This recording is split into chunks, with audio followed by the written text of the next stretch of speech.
Hello everyone! In today's video, I will be talking about the Beanie Babies craze, a time where Beanie Babies became popular and had a lot of value. So, what are Beanie Babies exactly? Beanie Babies are a line of stuffed animals created by Ty Inc., founded by Ty Warner.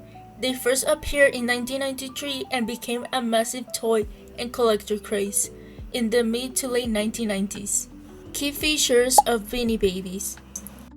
These plushies are bean filled. Instead of being stuffed with traditional fluff, they're filled with plastic pellets called beans, which give them a flexible, fluffy feel.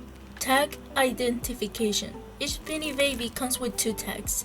A heart-shaped swing tag on the ear with the Beanie's name, birth date, and a short poem. A fabric touch tag with manufacturing info and sometimes indicators of authenticity or rarity. Limited production. Ty would often retire Beanie Babies, ending their production, which contributed to the perceived rarity and value. The Beanie Babies craze. How did it start? Popularity and craze. In the late 1990s, Beanie Babies became a collectible phenomenon, with some rare ones being resold for hundreds or even thousands of dollars.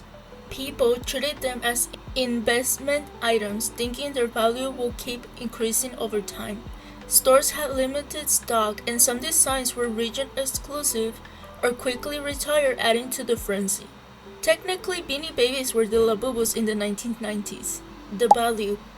The high value of certain Beanie Babies, especially during their peak in the 1990s, wasn't due to the materials or craftsmanship, but rather a combination of marketing strategy, perceived rarity, and collector psychology. Here's a breakdown of why some Beanie Babies were considered valuable. Artificial scarcity. Ty Inc. made Beanie Babies feel exclusive by retiring certain models unexpectedly, producing limited quantities of some characters or variations. Example, color changes, tag errors, releasing different versions across regions or time periods. This made collectors feel they have to act fast or risk missing out. Classic supply and demand.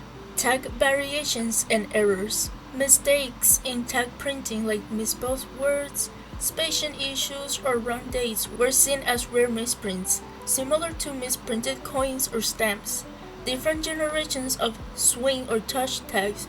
There are over 15 tag generations helped to date the toy and gave collectors a way to track rarities. Example, a Beanie Baby with a rare first generation tag might be worth significantly more than the same toy with a 5th generation tag. Hype and media coverage. Mainstream media picked up on the growing craze, which amplified demand. Stories circulated of people making thousands reselling rare Beanie Babies. Parents, kids, and investors started hoarding them, hoping their value will grow.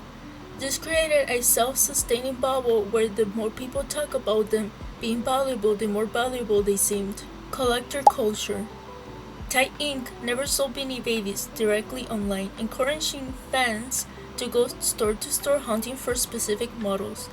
This scarcity created a sense of thrill and urgency, reinforcing the collector mentality.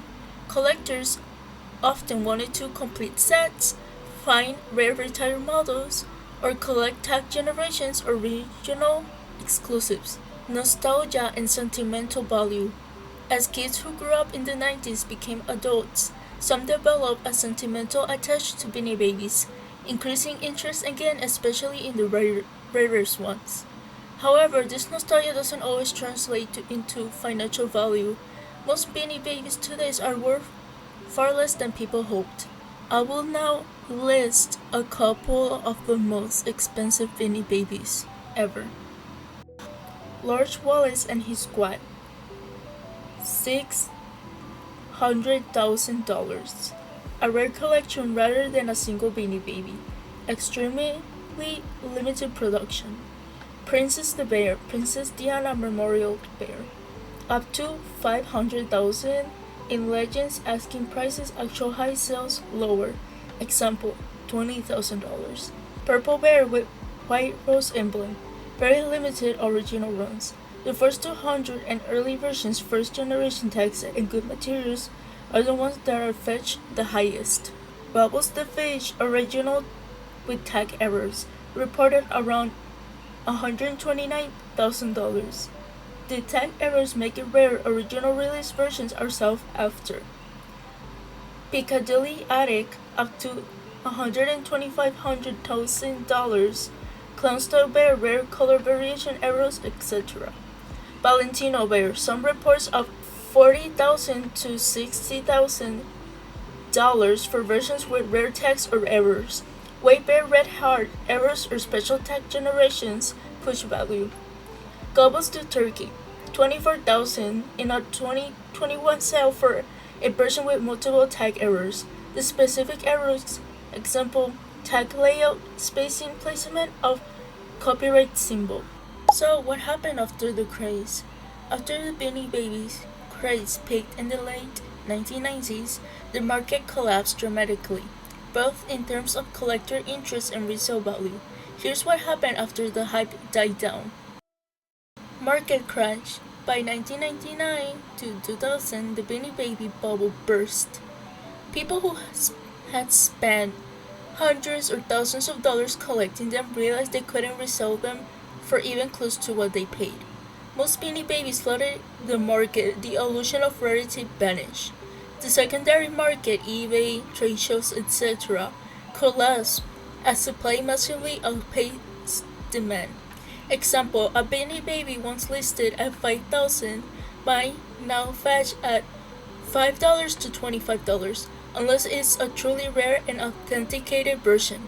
Overproduction and oversaturation. Thai Inc. had produced millions of units. While some were retired, the total volume of Beanie Babies was enormous. Most collectors thought they had rare items. In reality, millions had the same toys. Too many variations and new releases overwhelmed collectors. The market became too confusing and untrustworthy, especially with fakes and tag errors. Loss of investor trust.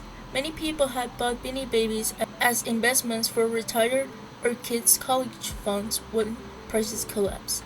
Some hoarded collections became nearly worthless. Lawsuits were even filed in rare cases involving cheap collections or broken promises to sell at peak value. The toy was no longer seen as a financial asset. It became just a nostalgic stuffed animal. Thai Inc. pulled back. In 1999, Thai Inc. even announced the end of Beanie Babies. Thought they later reversed that decision due to fan demand. They tried to revive interest with new lines like Beanie Bodies, Beanie Boos, Teeny Beanies, etc., but not recapture the original hype. Ty Warner, the creator, became reclusive but continued running the company. A shift to nostalgia.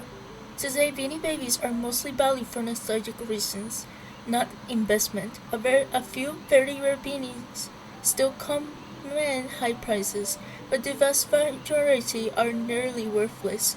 Gen X and millennials may still collect them as part of the 90s pop culture, but the large-scale buying frenzy is long gone. Current reality, rarity, value.